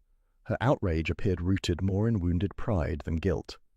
Agatha returned the ledger precisely to its place. Another book caught her eye. Residential Staff and Guests, 1985-1996. A dustier tome. She dragged it down, ignoring the plume of dust that attempted regicide on her blouse. "What are you doing?" Mrs. Trent snapped. "Genealogy," Agatha said vaguely and opened it. Her eyebrows shot up. "Charles?" He leaned in. "Ah, interesting." The book contained a list of temporary residents. Near the bottom, Miss L. Pembury, residential nanny, 3 months. "Pembury," Agatha murmured. "Lorna's maiden name is Pembury." Mrs. Trent gasped. "You didn't know?" "She didn't tell us," Agatha replied, "or Bill." Charles folded his arms. "So Lorna lived here once. That explains her tense looks." "And why Cassian could threaten to expose something from years ago," Agatha added. "He must have known her connection." Mrs. Trent huffed. "That girl never settles, always drifting back to the past." Agatha returned the book, then drew out another, a guest book bound in fading blue cloth. Charles flipped through. "Oh, look," he said, tapping a page. "Repeated visits by a M. Fenwick." Mrs. Trent stiffened. "Fenwick? Yes. His family had ties to the house years ago. Miles was here often when he was younger. Practically knew the place by heart." "Miles," Agatha breathed. "He's been coming here long before the shoot." "That's not what he told us," Charles murmured. Mrs. Trent sniffed. "Mr. Fenwick stayed often. Always polite, always anxious." "Anxious people murder too," Agatha said. Charles smiled. "And sometimes they merely lie badly." Before Mrs. Trent could protest further, Agatha closed the guest book and set it back neatly on the shelf. They stepped into the corridor, straight into darkness. No, not darkness. A shadow detaching itself from the wall. A low voice murmured, "Mrs. Raisin, this meddling of yours is giving Carsley a reputation no village wants." Agatha froze. Charles went very still beside her. The figure, hooded, face obscured, took one step back. "Leave Hazel Briar," the voice said softly, "and leave Roy Silver alone." Then it slipped away, vanishing down the servants' staircase before either of them could move. Agatha's breath came hot and furious. "Did you see who—" "No," Charles said, "but they know you." "And Carsley," Agatha said. "They used my village as a threat." Charles placed a gentle hand on her elbow, steadying her. "Are you all right?" "No," Agatha snapped. "I'm annoyed." "That normally precedes brilliance," he said lightly. Agatha marched toward the drawing room, pulse hammering with indignation. Someone had issued her a warning, a personalized warning, and worse, they had dragged poor Roy into it. She pushed through the drawing room doors. Executives scattered like pigeons startled by a terrier. Roy stood wringing his hands near the fireplace. "Roy," she barked, "a word." He jumped. "Aggie, are you all right? You look—" "Don't say tired." "Radiant with fury," Roy corrected instantly. "Better," she muttered. Charles drifted behind her, hands in pockets. "Darling, someone seems concerned about your reputation." "And Roy's," Agatha added, "which means Roy is tied to something." Roy squeaked. "Tied? To what? Aggie, I didn't do anything." She narrowed her eyes. "Did you ever visit Hazel Briar before the show?" "No," he said. "Why would I? It's full of peeling wallpaper and middle-aged fantasies of rustic charm." Charles coughed delicately. "Some would call that heritage." Roy waved a hand. "Whatever it is, I've never set foot here until the shoot." Agatha studied his face, open, anxious, unguarded. Roy was frightened, but not in a murderer's way, more in a "my career is riding a tricycle toward a cliff" way. "Fine," she said. "But someone thinks I should stop asking questions." "Someone always thinks that," Charles murmured. Agatha tapped her chin. "The sedatives, Lorna's past, Miles's secret visits, the missing tape, the missing call sheet, the threat, all pieces of the same puzzle." Roy whimpered. "Aggie, please don't get yourself killed." "No one kills me," Agatha declared. "I'm unkillable." "That's debatable," Charles said, "but charming." Agatha tilted her head toward the exit. "We're going home. Roy, stay with the executives. Look decorative." Roy looked horrified. "Aggie!" Decorative, she repeated firmly. Back in Carsley, evening settled with a quiet domestic weight. Hodge met her at the door, tail flicking with royal entitlement. Agatha scooped him up, burying her face briefly in his warm fur. "You won't believe the day I've had," she told him. "Anonymous threats, secret histories, corporate gibberish." Hodge yawned. She set him down and put the kettle on. Its soft rise to a boil filled the cottage with its familiar sigh. Agatha leaned on the counter, thinking hard. Someone at Hazelbriar had ties deeper than they admitted. Someone feared exposure. Someone was afraid of Roy's involvement, or hers. "Well," she said to Hodge, "they'll have to try harder to frighten me." Hodge stretched lazily, unimpressed. The kettle clicked, sealing the moment with a quiet note of domestic certainty. "Oh, splendid," Agatha muttered as she stepped into her cottage. "Another letter. Just what every woman needs after a day of corporate idiocy." An envelope lay on the floor, pushed through the door with unmistakable malice. No stamp, no address. She tore it open with a fingernail sharpened by righteous indignation. The handwriting was neat, controlled, almost prim. Different from Cassian's threatening dinner note, but equally self-satisfied. "You are stirring scandal where none belongs. Carsley is becoming a spectacle for London amusement. Keep out of Roy Silver's affairs. Stop dragging the village into disgrace." Agatha stared at the letter, jaw tightening. Disgrace? Carsley was disgraced long before I set foot here. I merely organised it. Hodge appeared in the doorway, tail flicking with impatient authority. He yowled and scratched at the back door. "All right," Agatha said, "but if you find a murderer in the hedge, you're on your own." She opened the door. Hodge trotted out like a small ginger inspector. Agatha followed, only to stop short. The flower bed beneath her sitting-room window was disturbed. The neat earth had been pressed down in an irregular oval.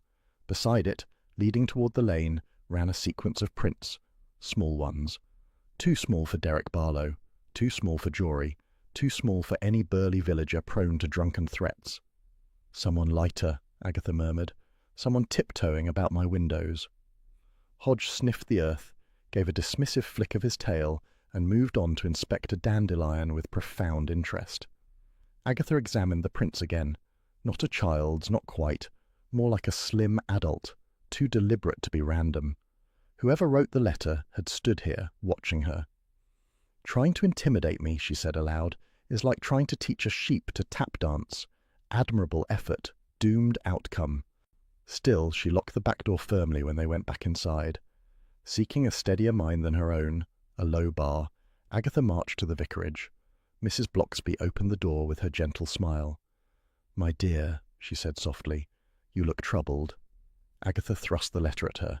"Anonymous nonsense, and footprints under my window." Mrs. Bloxby led her inside. "Come have supper. You'll think more clearly with food." Agatha sniffed appreciatively at the modest but comforting aroma of shepherd's pie. The WI should bottle this smell and sell it as therapy. They ate at the vicarage table, lamplight making the room warm and steady. Agatha recounted everything: the meeting at Hazelbriar, the sedative ledger, the guest book entries, the shadow in the hallway. Mrs. Bloxby listened carefully. "I think," she said gently, "that someone is frightened of what you may discover." "Well, yes," Agatha said. "They should be."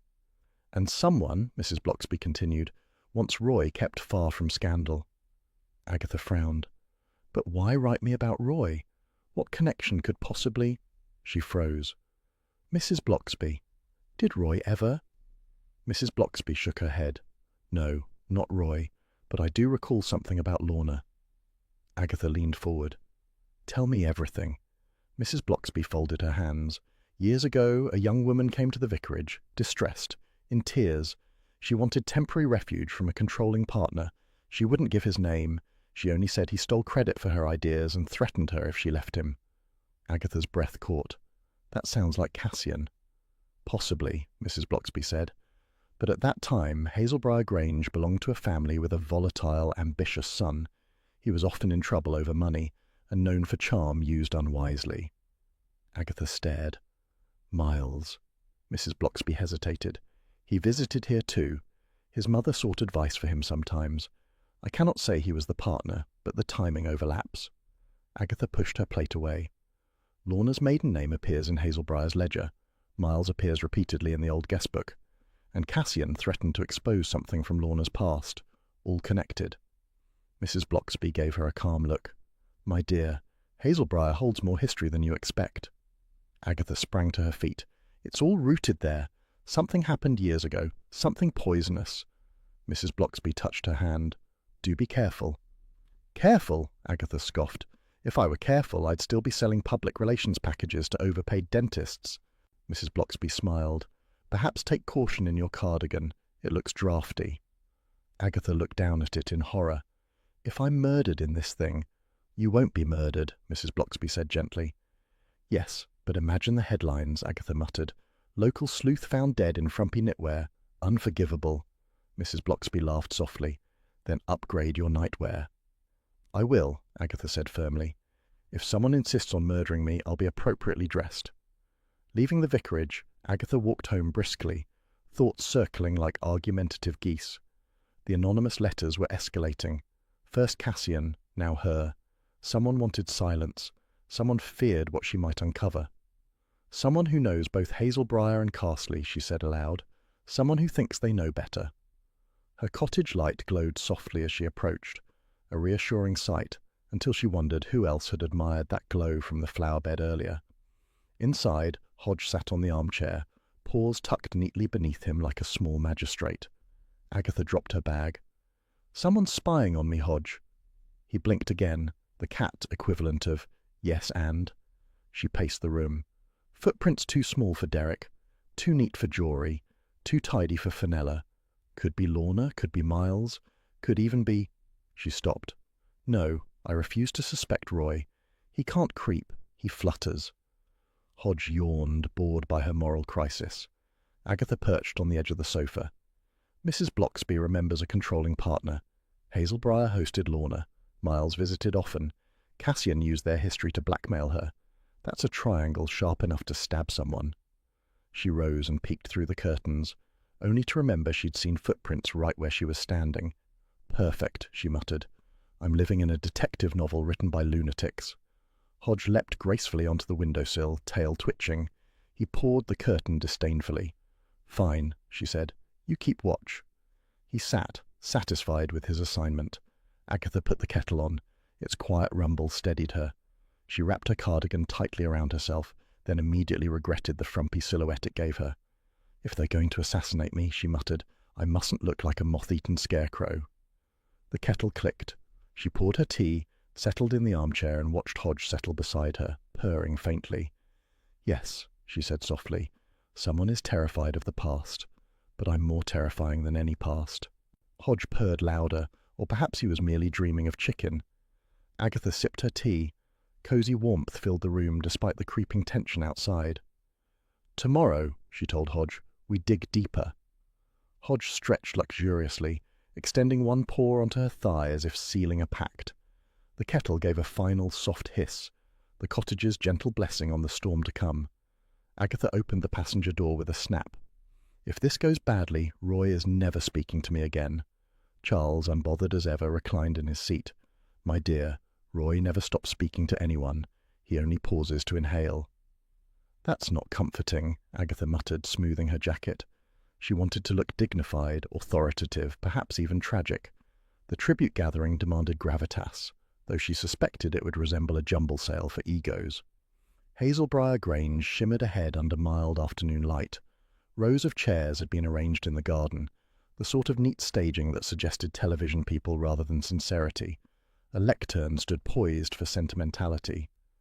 Agatha scanned the canapes circulating on polished trays. Each bore fussy labels: nut-free, contains dairy, gluten-free, safe option, super safe option, and even absolutely Cassian approved. She snorted. Cassian would have hated the earnestness. Roy darted toward her, all flutter and tension. "Darling, thank goodness.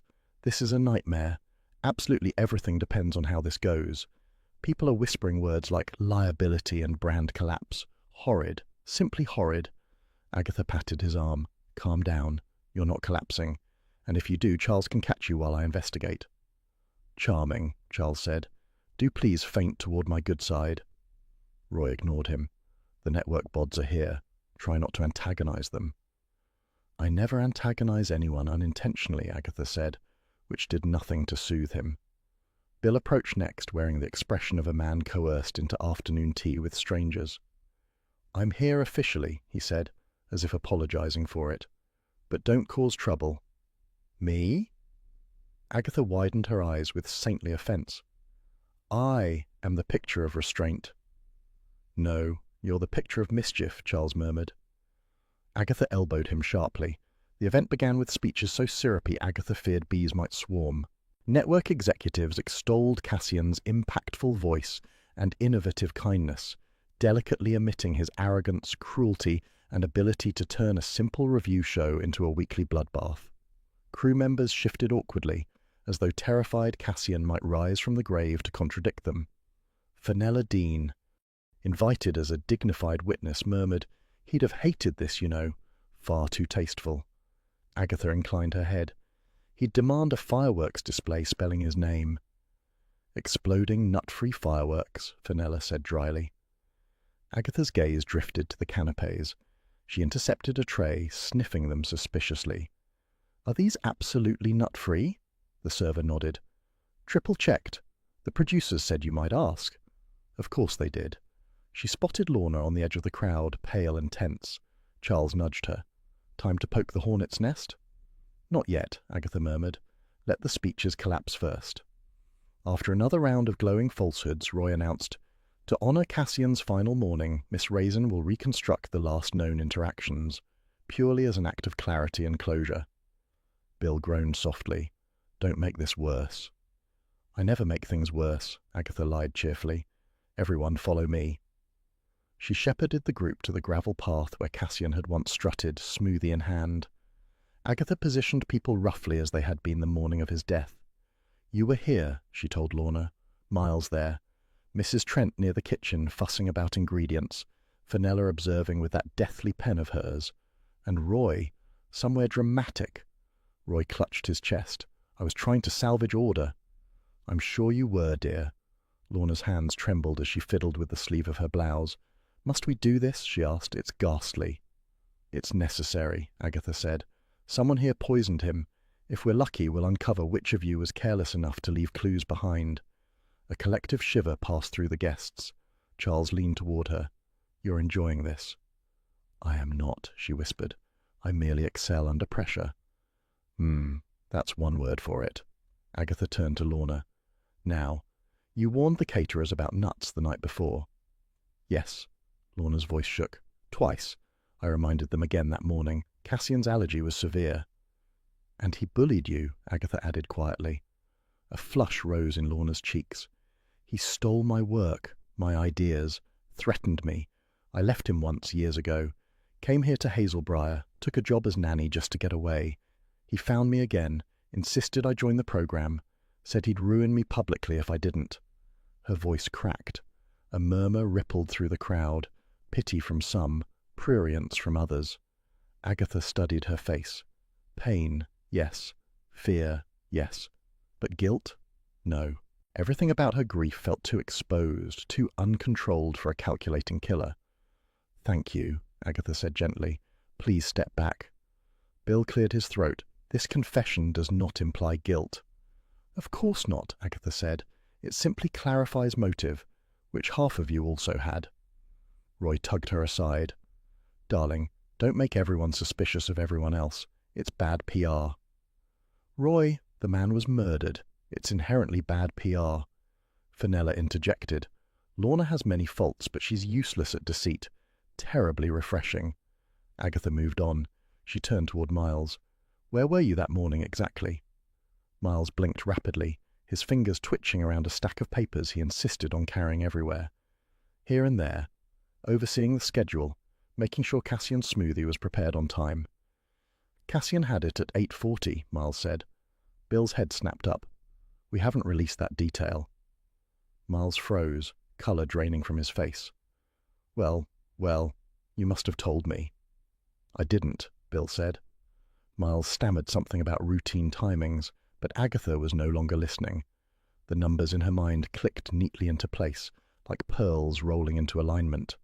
Miles knew too much, too early. and he had always been curiously frantic about insurance, budgets, delays. A man who visited Hazelbriar in its past, under the name M. Fenwick, before any show existed. A man who knew the layout, the staff, the records. A man desperate to salvage his sinking production. Agatha felt the thrill of certainty coil through her. She knew. She finally knew. Charles leaned in. "You've got that expression again." "What expression?" "That frightening one. The I've solved it and I'm smug expression." "I am not smug," Agatha hissed. "I am determined." Smug." Agatha forced herself to keep her voice level. "Ladies and gentlemen, let's continue the reconstruction later. For now, please enjoy your complimentary nut-free snacks, and do not wander off, any of you." Bill frowned. "Agatha, what are you doing?" "Bill," she whispered, "I need a room, a captive audience, and nobody leaving before I've talked for at least 5 minutes." "Why?" "Because I'm about to tell you who killed Cassian Gore." Bill's jaw tightened. "Already? Are you absolutely certain?" "Yes." Her pulse drummed with certainty. "Everything points one way." Charles looked delighted. "Well done, old girl. Shall I fetch sandwiches for the reveal?" "No sandwiches," Agatha snapped. "Just gather everyone indoors, and make sure Miles doesn't run." Roy overheard and let out a strangled cry. "Miles? Not Miles. Oh, darling, please tell me I don't have to fire him. I hate firing people. It ages me." "You can worry about wrinkles later," Agatha said. "Right now, keep him in sight." The crowd began drifting reluctantly toward the drawing room. Fenella walked beside Agatha, her pen poised like a weapon. "You'll make an excellent chapter in my next column," she murmured. "I trust you won't object to being described as relentless." "Use determined," Agatha corrected. "It sounds nobler." "Relentless is more accurate," Charles said. Before they reached the house, Roy tugged at Agatha's sleeve. "Darling, whatever happens, please remember I'm fragile today." "You're fragile every day." "Yes, but today especially." Agatha softened. "Roy, you're innocent." "Thank heavens, I look terrible in handcuffs." Inside, Bill began organizing the guests, his tone clipped with authority. Miles lingered near the door, glancing about as though measuring possible escape routes. Agatha watched him closely. She would not confront him yet, not until she had laid out every thread. Charles drifted to her side. "You'll enjoy this. You always enjoy these final speeches." "I do not enjoy them," she said primly. "I endure them because justice must be served, and because everyone stares at you in awe." "Well," Agatha admitted, "that part is pleasant." Her mind throbbed with clarity. She would explain how Cassian's allergy had been exploited, how the sedative had masked the early symptoms, how the missing call-sheet pages pointed to a planned act rather than a moment of rage. She would describe the footprints, the threats, the lies. And then she would turn, point, and watch the truth collapse over the guilty. "Yes," she murmured to herself, "I'm ready." Charles arched a brow. "Rehearsing your dramatic pause?" "Practicing restraint, thank you." As Bill ushered the last guest inside, Agatha took a steady breath. She would deliver the truth soon, very soon. But first, she thought grimly, she needed a cup of tea. Even triumph required hydration. "You might all sit down," Agatha announced, sweeping into Hazelbriar's shadowed library with the air of a woman who had rehearsed her entrance. "I refuse to explain this twice, and I've no patience for slow learners." Charles, draped elegantly against a bookcase, murmured, "She's in a mood," which earned him a glare sharp enough to chip stone. Bill, standing beside the long table, maintained the neutral expression of a man bracing for impact. Roy twitched beside a towering urn of lilies, as if afraid they might wilt in his presence. Lorna sank into a low chair, pale and hollow-eyed, while Fenella Dean poised her pen over a notebook with predatory interest. The network executives clustered near the fireplace, stiff with corporate unease, as if fearing that scandal might be contagious. Agatha planted herself before them like a general surveying unreliable troops. "We shall begin by discarding the ridiculous theories," she said briskly. "There are rather a lot." Roy winced, possibly in memory of the dozen he'd offered throughout the day. Agatha ignored him. "First, Derek Barlow." She flicked a dismissive hand. "All threat, no action. His method of revenge involves sulking over pints in the Red Lion. If he had wished Cassian dead, he certainly wouldn't have chosen anything requiring forethought. A ripple of reluctant agreement circled the room. Next, Jory. Agatha turned a cool gaze toward the surly handyman leaning on a hat stand. Yes, you are selling tiny scandals to the tabloids, but your ambitions are limited to pocket money and spite. Poison is far too labor-intensive for you. Jory snorted. Bill nodded faintly, as though this matched police notes all too well. As for Mrs. Trent and her confusion over keys and cupboards, Agatha continued, it was embarrassment, not guilt. She runs this place with military order. The notion she would sprinkle nuts into Cassian's breakfast is absurd. She'd sooner strangle someone with a napkin. Tidier, at least. Mrs. Trent made a strangled noise that might have been a protest or gratitude for the backhanded compliment. Agatha's voice turned dry. Roy is also innocent, not for lack of motive. He was terrified Cassian would fire him, but Roy's weapons are press releases and frantic apologies, not controlled doses of sedatives. He could no more execute a tidy poisoning than bake a souffle. Roy placed a hand to his chest, insulted yet oddly flattered. And finally, Agatha said, fixing Lorna with a steady look, we come to the most obvious suspect, the wronged woman. Lorna's breath caught. The executives leaned in. Fenella's pen trembled with excitement. She despised Cassian, Agatha went on. He stole her work, threatened her career, and treated her abominably. She had reason upon reason to push him under a bus. But motives alone are not guilt. And dear Lorna, you lack three things: opportunity, secrecy, and, frankly, desire for anything more complicated than survival. Lorna folded into her chair, not relieved so much as emptied. No, Agatha said, letting the word hang. The killer required something else. Control, timing, access to every moving piece. Someone who knows this house to its bones. Someone who curated Cassian's life on and off camera. Someone, in short, who produces things. A collective breath shifted the air. All eyes turned to Miles Fenwick. Miles swallowed. His fingers tightened around a stack of papers, knuckles whitening. Yet he attempted composure. Agatha, do be serious. I've managed chaos for years. If I wanted Cassian gone, I'd have... You'd have what? Agatha cut in. Negotiated him to death? He was threatening to replace you. The network whispered about keeping Cassian and bringing in a sleeker producer. You heard every rumor. You panicked. Miles shook his head too quickly. You're inventing. Oh, spare me, Agatha snapped. You knew Hazelbriar long before this production. Your name appears in the guest book, M. Fenwick, years ago. You grew up drifting through these corridors while your family owned the estate. Even then, you dipped into the medicine cabinet. Mrs. Trent's records show the sedative bottle was running low before the television people arrived. You were topping up your courage, perhaps, or simply pilfering out of habit. A murmur rose. Miles flushed a dangerous red. You also controlled the schedule, Agatha pressed on, and more importantly, the food. You signed off on every item. You arranged for hazelnut tart, the beloved Hazelbriar speciality, to be served the night before, knowing Cassian wouldn't touch it. But someone else might. And you had your chance to dust the supposedly nut-free batch with just enough residue to trigger a reaction in a man already sedated.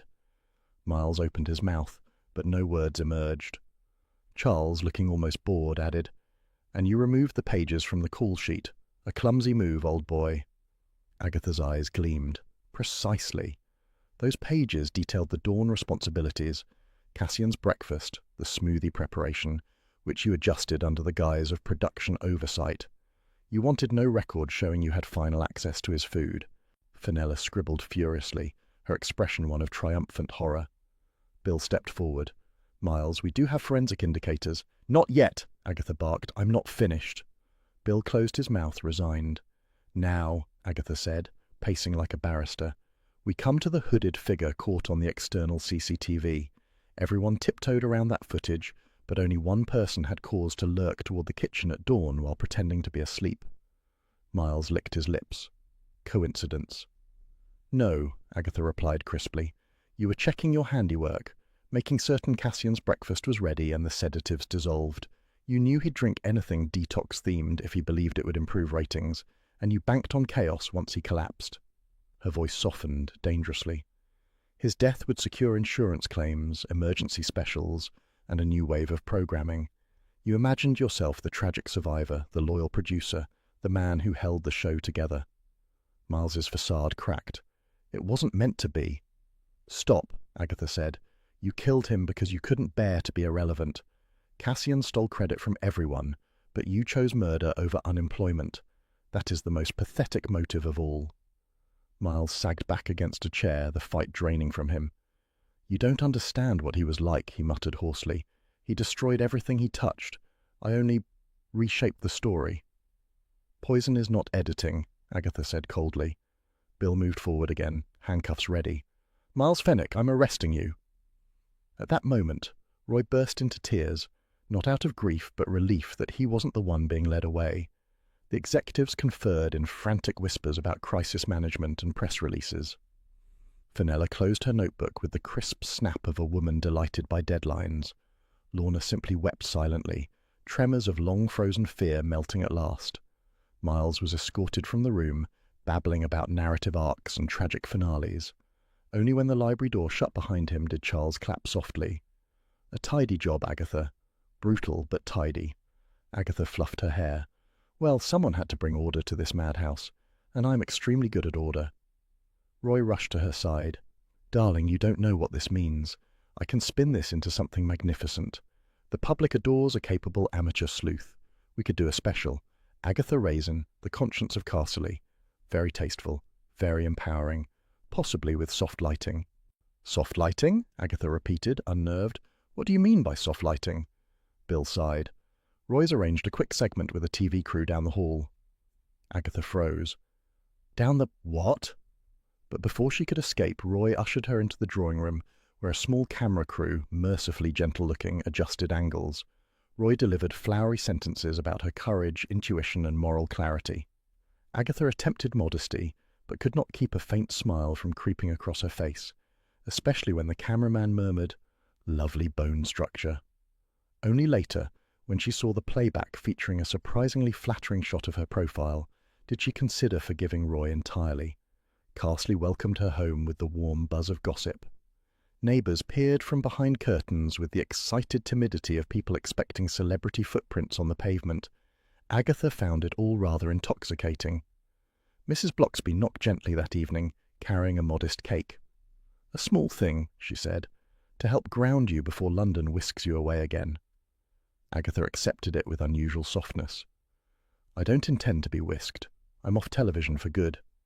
Mrs. Bloxby smiled in the way only she could, kind, amused, unconvinced. "Vanity can be a dangerous companion," she said lightly, "but sometimes a helpful one, if we remember who we are beneath it." Agatha grumbled, but felt the truth of it settle like warm linen. Hodge leapt into her lap, kneading with deliberate entitlement. His tail swished, unimpressed by murder, television, or human foolishness. Agatha opened the back door to let in the evening air, lit a cigarette, and watched the fading light brush the garden's edges. The kettle sighed from the kitchen, as if agreeing with her thoughts. On the small table lay Roy's latest facts, brimming with exclamation marks and hints of another opportunity. Agatha told herself she wanted nothing whatsoever to do with television ever again. She exhaled, watching the smoke drift. She knew absolutely and entirely that she was lying.